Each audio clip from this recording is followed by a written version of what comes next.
Assalamualaikum warahmatullahi wabarakatuh. Perkenalkan, saya dari kelompok 2. Yang perkenalkan ada saya sendiri, Rizky Kusuhuluk, ada juga Alim, dan juga ada Jose, dan yang terakhir juga ada Mulyana. Nah, di sini kami akan membuat video pembelajaran tentang wanita dan juga olahraga. Daripada berlama-lama, kita langsung saja.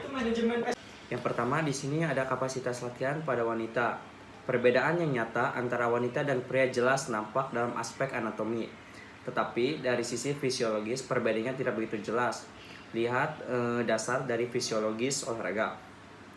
Perbedaan anatomis itulah yang menyebabkan kaum pria secara umum lebih mampu melakukan kegiatan fisik yang memerlukan kekuatan. Namun demikian banyak dari perbedaan tersebut yang dapat diubah melalui kegiatan fisik. Menurut Santosa Giriwijoyo dan kawan-kawan pada 2007, diameter dan massa total serubut otot wanita dapat ditingkatkan dengan latihan yang sistematis, tetapi tidak dapat menyamai kaum pria karena kadar testosteronnya relatif rendah. Meningkatkan pada wanita tidak menghasilkan perbaikan metabolisme lemak pada olahraga daya tahan, misalnya seperti maraton. Lemak tubuh yang tinggi pada wanita sangat bermanfaat untuk daya apung dan sekaligus merupakan faktor penunjang keunggulan penampilan perenang dalam jarak ultra jauh. Selanjutnya ada latihan dan menstruasi. Bagi kaum wanita yang sudah aktif berolahraga, pengetahuan tentang olahraga dan kesehatan relatif baik. Menstruasi sudah bukan lagi menjadi kendala, malah sebaliknya. Kegiatan olahraga bagi kaum wanita pada zaman sekarang justru merupakan kegiatan yang sangat bermanfaat saat mereka menderita akibat haid karena berbagai gangguan, antara lain perasaan tidak enak, rasa tidak enak pada payudara, dan kecemasan menjadi berkurang. Menurut Full dan Brown yang disajikan oleh Santosa Giriwijoyo dan kawan-kawan 2007, mereka dapat mampu tampil sama baiknya ketika akan dan sedang menstruasi.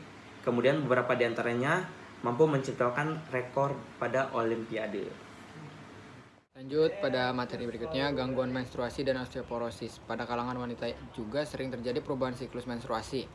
Tapi untuk mengetahuinya sangat sulit karena ada banyak variabel yang mempengaruhinya. Di antaranya yang sudah disepakati terbaru dalam tatanan definisi istilah berikut ini. Yang pertama ada eumenorrhoea, yaitu siklus menstruasi teratur dengan interval pendarahan yang terjadi dalam waktu 21-30 hari.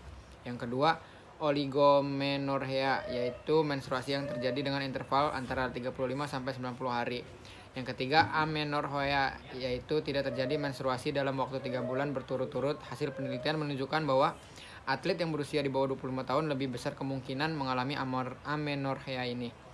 Faktor yang berhubungan dengan siklus menstruasi yaitu menstruasi yang tertunda, kematangan poros reproduksi, siklus ovulasi yang mapan, usia dewasa, ibu-ibu, peningkatan berat badan, peningkatan lemak tubuh, peningkatan aktivitas bertahap, latihan menstruasi yang tidak teratur yaitu usia muda, nulliparatis, penurunan berat badan, penurunan lemak tubuh, tata gizi yang rendah kalori, latihan dan volume intensitas latihan yang tinggi, beban kerja yang berat.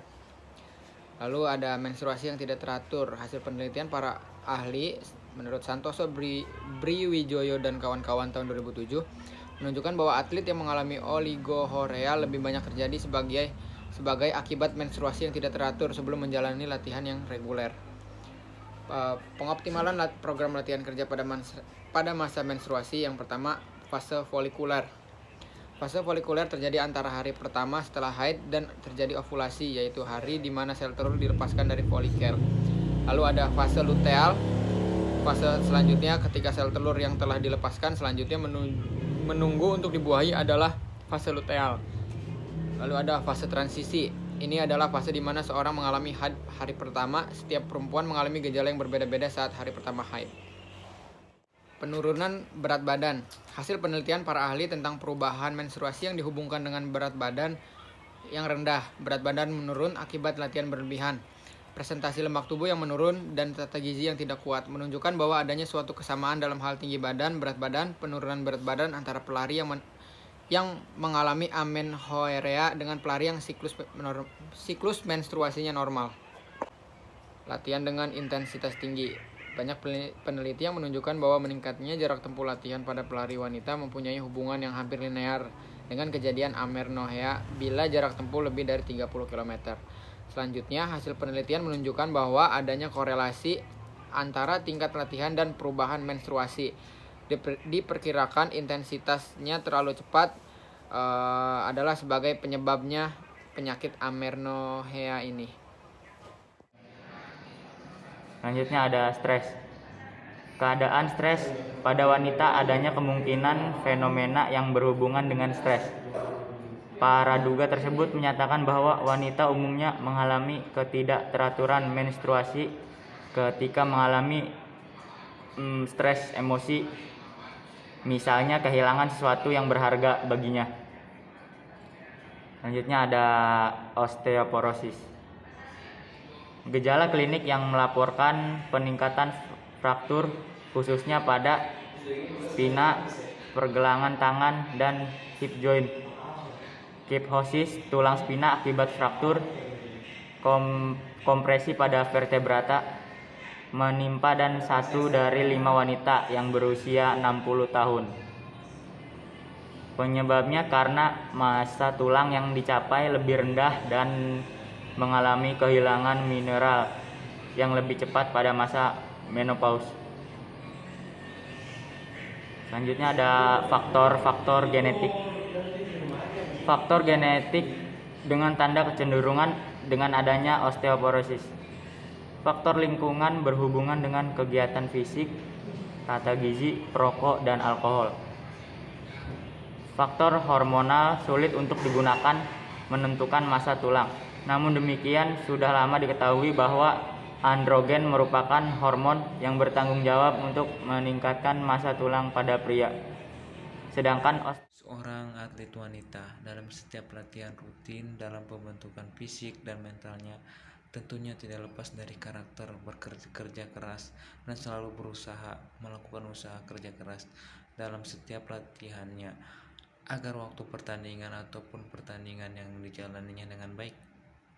Setiap atlet memang dituntut setiap berlatih harus tetap selalu berdoa terlebih dahulu dalam setiap kali mau berlatih atau bertanding, dan juga berdoa mengucapkan syukur kepada Tuhan setiap selesai kegiatan, karena wujud kita bersyukur kepada Tuhan atas kesehatan dan anugerah nikmat yang telah diberikan.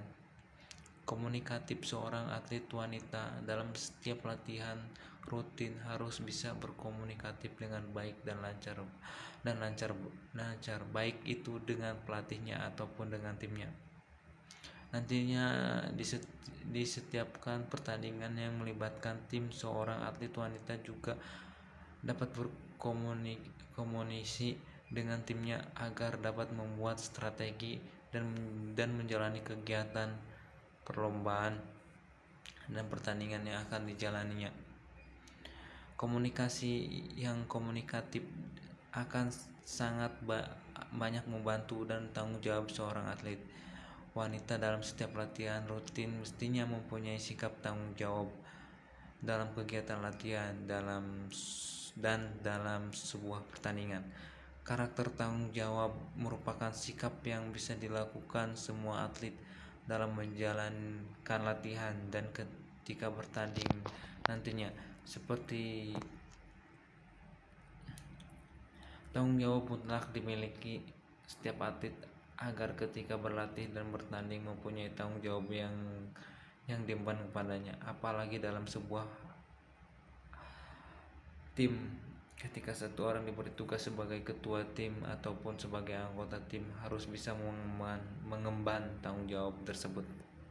Sekian, terima kasih. Assalamualaikum warahmatullahi wabarakatuh.